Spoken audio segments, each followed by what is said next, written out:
हर हर महादेव। जय श्री राम, जय भवानी, जय बजरंगबली।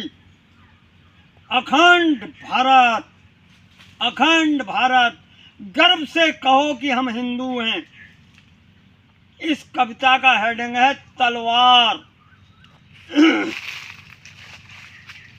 इस समय पर चाइना भी खिचड़ी पका रहा है क्योंकि उसकी गिद्ध दृष्टि भारत पर लगी हुई है। और इधर पाकिस्तान भी भारत को हड़पना चाहता है। बांग्लादेश भी आए दिन उत्पात करता है। वो ये समझ रहे हैं कि हिंदू सो रहा है या हिंदुस्तान की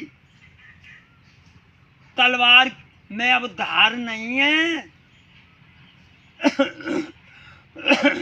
हम श्री राम। एक पापी पाकिस्तान सुन ले, चाइना सुन ले। न यह समझो कि हिंदुस्तान की तलवार सोई है। न यह समझो कि हिंदुस्तान की तलवार सोई है। न यह समझो कि वह रणबांकुरी हुंकार सोई है। अरे पापी पाकिस्तान, 1.5 इंची का पाकिस्तान लिए डोलता है। एक उत्तर प्रदेश की बराबर तेरा भूभाग नहीं है। ए बांग्लादेश, जैसे खाने में चम्मच प्रयोग की जाती है, 1 चम्मच की बराबर तेरा भूभाग है और हिंदुस्तान को आंखें दिखा रहा है। न यह समझो कि हिंदुस्तान की तलवार सोई है। न यह समझो कि अब रणबांकुरी हुंकार सोई है। सुन पापी पाकिस्तान, तू तो क्या है, तेरे पुरखे भी दहलते थे इस तलवार से। जिसे सुनकर दहलती थी कभी छाती सिकंदर की, जिसे सुनकर दहलती थी कभी छाती सिकंदर की, जिसे सुनकर की कर से छूटती थी तेग बाबर की। अरे हिंदुस्तान का नाम सुनते ही बाबर की खान बाहा के मैदान में हाथ से तलवार छूट गई। युद्ध हुआ। पहले ही झटके में राणा संग्राम सिंह ने बाबर को बाबरा बना दिया। समझौता हुआ। 2 पुत्र गोद में, 2 पुत्र गिरवी रखने पड़े, तब युद्ध बंद हुआ। और एक ये शर्त थी कि बाबर अपनी लड़की की शादी करेगा। तो बाबर ने अपनी लड़की की शादी राणा संग्राम सिंह से की थी। तब पेंड छुड़ा के, पैर छू करके युद्ध मैदान से बाबर बाबरा बन के और भाग गया। और एक शर्त ये थी कि कभी फिर मेवाड़ के महाराणा संग्राम सिंह से नहीं भिड़ेगा। जिसे सुनकर की कर से छूटती थी तेग बाबर की, जिसे सुन शत्रु की फौजें बिखरती थी, सिहरती थी और विसर्जन की शरण ले डूबती नावें उभरती थी। हुई नीली की जिसकी चोट से आकाश की छाती, हुई नीली की जिसकी चोट से आकाश की छाती। न यह समझो कि अब रणबांकुरी हुंकार सोई है और न यह समझो हिंदुस्तान की तलवार सोई है। कि जिनके अंश से पैदा हुए थे, कि जिनके अंश से इस राजपूत कुल में, जब तक यह राजपूत कौम भारत के अंदर जिंदा है, सभी गौर से सुन लें। हम सीने पर गोलियां खाने वाले हैं। हम पीठ पर कभी घाव नहीं खाते हैं। जब तक यह राजपूत कौम जिंदा है, भारत की 1-1 इंच जमीन पर बलिदान देंगे, सर कटाएंगे और काटेंगे। जब तक चैन से नहीं बैठेंगे, जब तक कि हमारा लाहौर पर भगवा ध्वज नहीं फहराएगा और इस्लामाबाद पर भगवा ध्वज नहीं फहराएगा। बांग्लादेश में जाकर के अब भी हम इतना युद्ध करेंगे कि वहां के मुल्ले कहेंगे अरे आका बचा ढाका, कि जिसके अंश से पैदा हुए थे हर्ष और विक्रम, कि जिसके गीत गाता आ रहा संवत्सरों का क्रम, कि जिसके नाम पर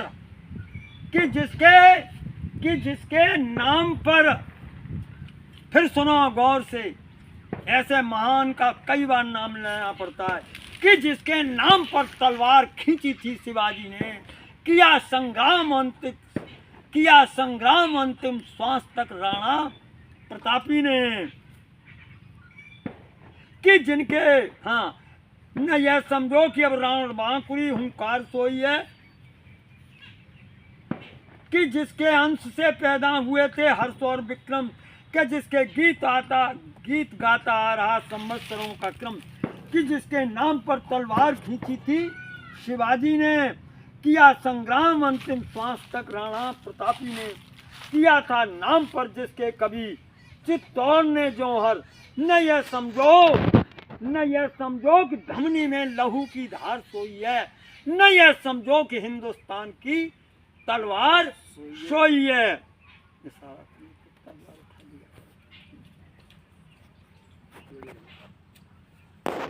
फिरंगी से जरा पूछो, फिरंगी कहते हैं अंग्रेज को, फिरंगी से जरा पूछो कि हिंदुस्तान कैसा है।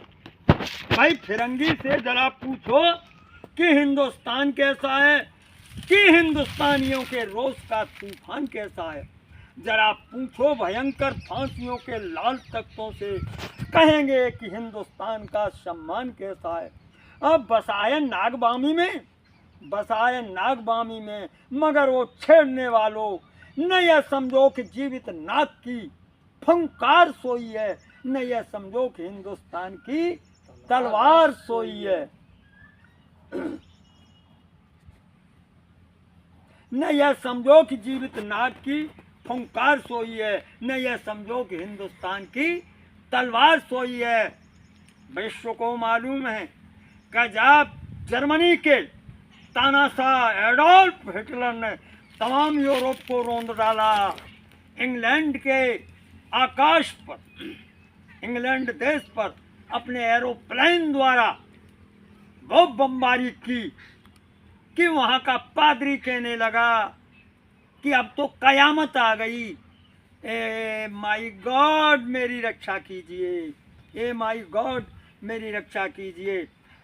तो उस जो विश्व विजेता जर्मन था, तो चर्चिल ने जब खुशामद की राजपूतों की, और युद्ध मंत्री चर्चिल ने राजपूत महासभा के प्रेसिडेंट जयपुर के महाराज जय सिंह से कहा आप हमारी सहायता कीजिए।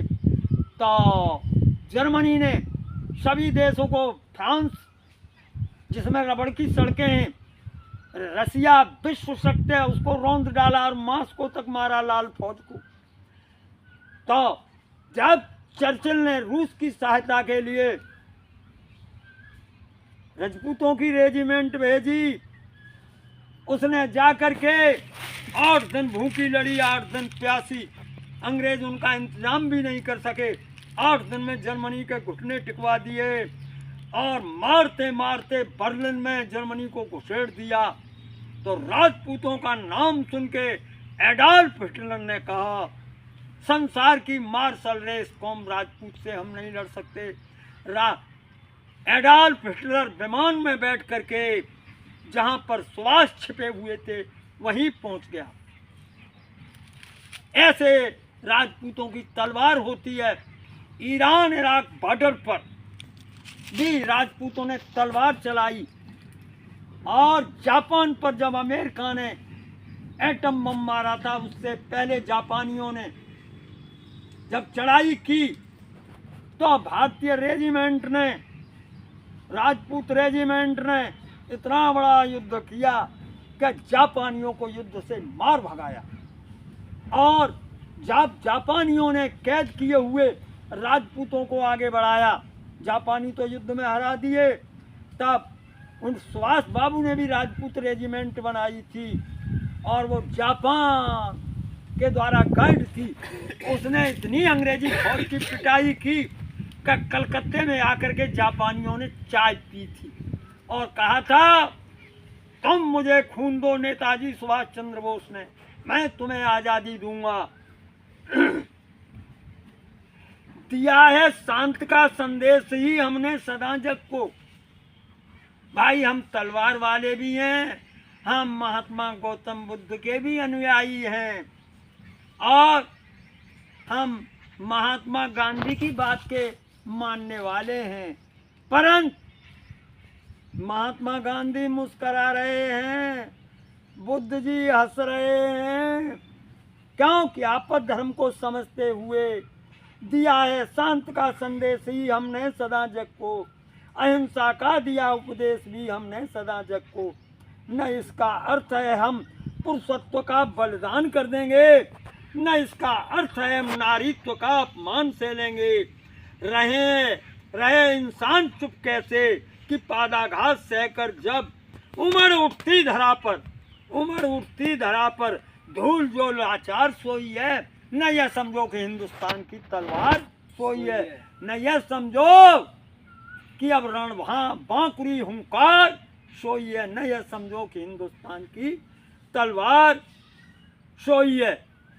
भाई न सीमा का हमारे देश ने विस्तार चाहा है, न सीमा का हमारे देश ने विस्तार चाहा है, परंतु आज जरूरत है कि हमें राजसूय यज्ञ, आज नास्तिक सरकारों ने, कांग्रेसी कट्टर नास्तिक थे, जवाहरलाल नेहरू कट्टर नास्तिक था हैं, और वो जो है हिंदू चीनी भाई भाई के नारे लगाता था और ये कहता था मैं ब्राह्मण की दुम हूँ। उसका बाप भी ब्राह्मण नहीं था, उसकी अम्मा भी ब्राह्मण नहीं थी, और ये तो तुर्किस्तान के तैमूर लंग के साथ इनके बाबा आए थे और ये तो तैमूर का वंशज है। इसकी जीवनी देखो तो ये कट्टर मोमडन थे, परंतु हिंदुओं के संग में छल हुआ, क्योंकि सभी जानते थे भारत में ब्राह्मणों का मान है। तो आकर के इनके पुरखा दिल्ली में फंस गए। मैंने नेहरू जी की जीवनी पढ़ी, डिस्कवरी ऑफ इंडिया, उसमें नेहरू लिखता है कि मेरे पुरखा जो है दिल्ली के कोतवाल थे। मैंने डिस्कवरी ऑफ इंडिया भी पढ़ी और भी खोजबीन की और जांच की, नए नए इतिहास देखे। तो उस समय मुस्लिम बादशाह हिंदू को इतना बड़ा पद नहीं देते कि दिल्ली का, पूरे दिल्ली प्रदेश का शाही कोतवाल नियुक्त करते। वो तो हिंदू को काफिर मानते थे, हिंदू से घृणा करते थे। नहीं, उस समय गाजी हैदर नाम का मुसलमान ही शाही कोतवाल था, जो तैमूर लंग के साथ में जिसके बाप दादे आए थे, उसी ने आगरा में छिपा, इसके बाद इलाहाबाद के चकले में छिपा और वो ही फिर नेहरू खानदान बन गया। इनकी तो वंशावली बहुत ही गलत है। अब भारत पर माननीय भारत के प्रधानमंत्री नरेंद्र मोदी पद्मासीन हैं। जो भारत सोया हुआ था, जो भारत सुप्त था, उसको जगाया है। आज नरेंद्र मोदी के ज़माने में भारत सिर उठा रहा है। ट्रंप साहब लोहा मान रहे हैं। ट्रंप साहब कभी बंदर घुड़की दिखाते हैं तो नरेंद्र मोदी शेर की दहाड़ मारते हैं। और light of Asia Yogi Adityanath महान मुख्यमंत्री, ऐसा मुख्यमंत्री आज तक नहीं हुआ। उत्तर प्रदेश में 18 मुख्यमंत्री शासन कर गए। इनकी बराबर कोई भी स्वशासन चलाने में सक्षम नहीं है। क्या तो नरेंद्र मोदी का शासन उत्तम है, क्या योगी आदित्यनाथ का शासन है? इसके समय में योगी आदित्यनाथ के शासनकाल में बहन बेटियां सोना चांदी पहन के सांकरा गंगा नहाने के लिए जा सकती हैं, आधी रात पर दुनिया में जा सकते हैं। पहले रोड किनारे मकान नहीं बनते थे, अब रोड किनारे मकान बन रहे हैं, बाईपासों पर मकान बन रहे हैं और भारत तरक्की कर रहा है। धड़ाधड़ बिल्डिंग बन रही है। पहले तो अकड़ होती थी, पकड़ होती थी, पेशाब करने भी नहीं आदमी जाता था, शाम के 4 बजे खेती पे भी नहीं देखने जा सकता था। इसलिए इस समय स्वशासन चल रहा है, भारतीय जनता पार्टी की अच्छी सरकार है, योगी आदित्यनाथ का बढ़िया शासन है और नरेंद्र मोदी का अच्छा शासन है। परंतु आप नेताओं से हमारी करबद्ध प्रार्थना है कि आप भारत राष्ट्र को हिंदू राष्ट्र घोषित करें और साथ साथ पार्लियामेंट में भारतीयकरण एक्ट लाएं। और यहाँ तक है कि इस भारत का भारतीयकरण तत्काल किया जाए, नहीं तो इस्लामी सेनाएं, बांग्लादेश की सेनाएं, अरब राष्ट्र हमारे देश पर सांप जैसी कुंडली मार करके, जिनकी तुर्की टोपी के नीचे दिल्ली राज के सपने पनप रहे हैं, वह लाल किले पर झंडा गाड़ना चाहते हैं और देश को इस्लामिस्तान बनाना चाहते हैं। न सीमा का हमारे देश ने विस्तार चाहा है और किसी की भूमि पर हमने नहीं अधिकार चाहा है, मगर यह बात कहने में न चूके हैं न चूकेंगे। लहू देंगे मगर इस देश की मिट्टी नहीं देंगे। किसी लोलुप नजर ने यदि हमारे देश को देखा, उठेगी जल प्रलय की छार, उठेगी जल प्रलय की आग जिस पर छार सोई है। न यह समझो कि हिंदुस्तान की तलवार सोई है। यह तलवार जो है हमारे पूर्वजों की दी हुई है, यह तलवार शाह मांझी की है, यह तलवार बापा रावल की दी हुई है। पहले ये चामांजी से मेवाड़ में ये तलवार पहुंची, इसके बाद मेवाड़ से और ये कोटा के महाराज के पास पहुंची। उन्होंने ये भेंट में क्षत्रिय महासभा में मुझे प्रदान की थी। जिस समय मेरा कोटे के अंदर भाषण हुआ था तो कोटा के महाराज भीम सिंह ने मेरा स्वागत किया और ये तलवार भेंट की और उन्होंने कहा आप राजपूतों को जगाने का काम करिए। एक ओम इत्तलम।